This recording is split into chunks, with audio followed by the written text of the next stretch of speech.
Live from WPRI 12, this is The Rhode Show.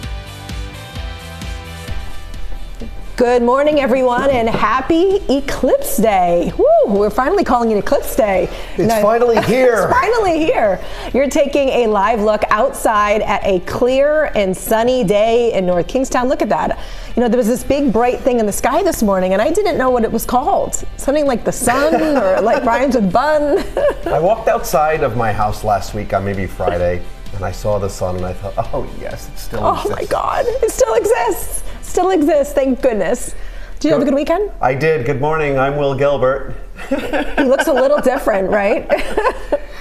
I had a great weekend. It always flies by. It does go by quick. It was WrestleMania weekend for my fellow WWE fans out there. Alex, our director, is excited as well. And I was joking that if I became a WWE superstar, yeah, what would it be? I would be the astronomer in honor of the eclipse. And I would cause my opponents to black out on the path of totality. That's what you would do. I'm kind of combining all the things I love. You're like a celestial being. Yeah, it was a good weekend, and it was the Final Four as well. We're talking about March Madness, and this one is doing very well in her brackets. Well, I said I almost texted him because, you know, you got me into the March Madness. Yeah. Because my sons always, you know, have done it, but I've never done the bracket.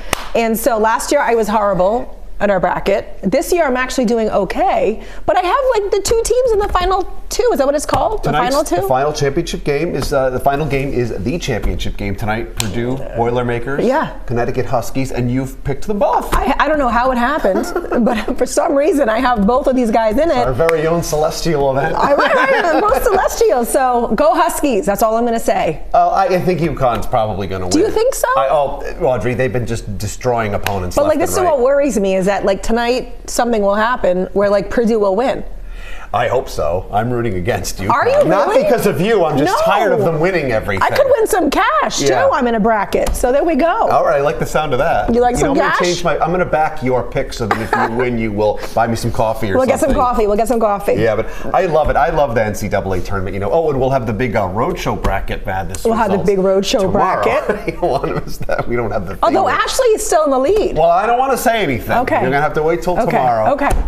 But the fun of that is, you know, I love college hoops, and it's like, oh, well, you're the expert, you should win. But no, I told him that this morning. But that's like, not. Well, you should have picked these people.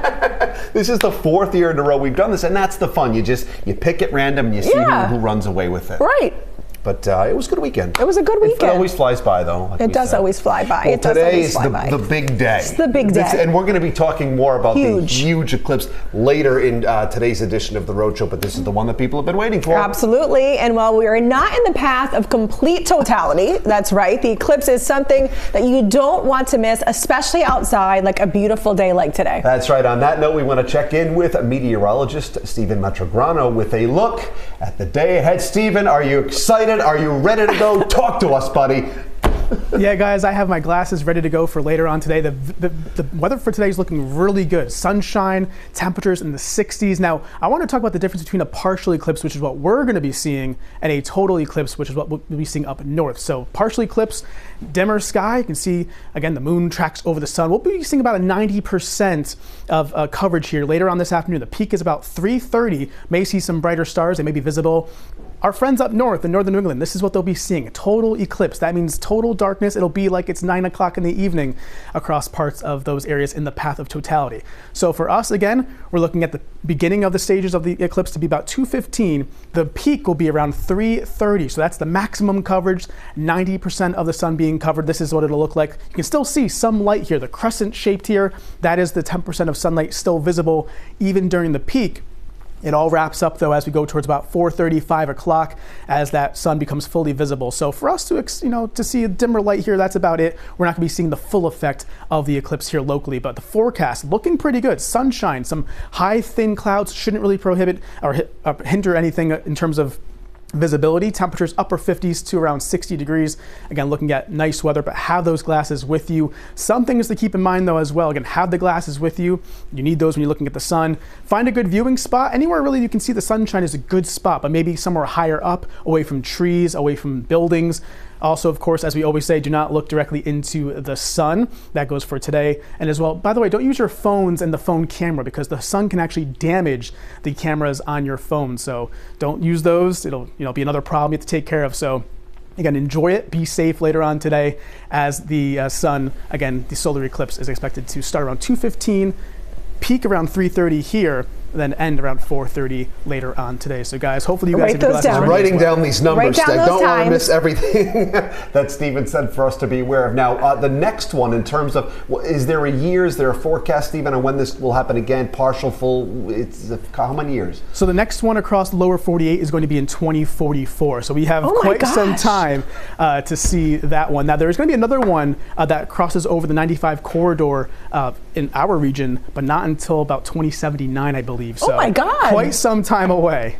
That is unbelievable. And thank God, Stephen, we have great weather today, too. We'll actually be able to really kind of feel like we're part of this. Yeah, we lucked out because climatologically speaking, this part of the country, this time of year in April, we usually see a lot of cloud cover, March, April. So we had about a 70% chance, climatologically speaking, that we would have clouds in place today. We lucked out. It's kind of reversed. Parts of Texas that usually have the best chance of seeing clear weather, they have clouds today, and we have nice skies. So we lucked out for sure with the solar eclipse. Outstanding. Well, Stephen, thank you so much for joining us right here on the Roadshow. Thank you, guys. Thanks, Stephen. All right, yeah, this is exciting. It's this nice is so exciting. An expert like Stephen to kind of break it all down for us, because I think sometimes we become a little bit overwhelmed. It's like, okay, you hear about this thing happening or that thing going on.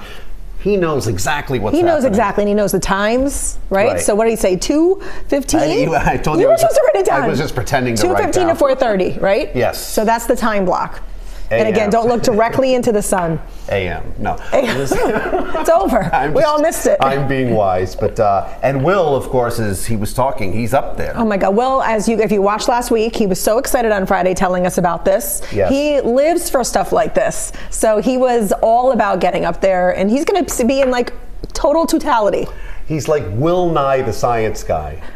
Well, did you see that he was already last night? If you follow Will on social media, he's posting up a storm. He was already posting up a storm. But even my husband was like, "Oh my God, Will must have a really great." What do you have, that telescope thing that he was showing us? Yeah, when we did the segment. When we did the segment together. Yeah, which is we're teasing because we have fun. That's what we do. But he's really excited. He's unbelievably excited, and I really appreciate and respect that passion. Right, because he's got something that he's really into. This is how I get about a sale. Yeah.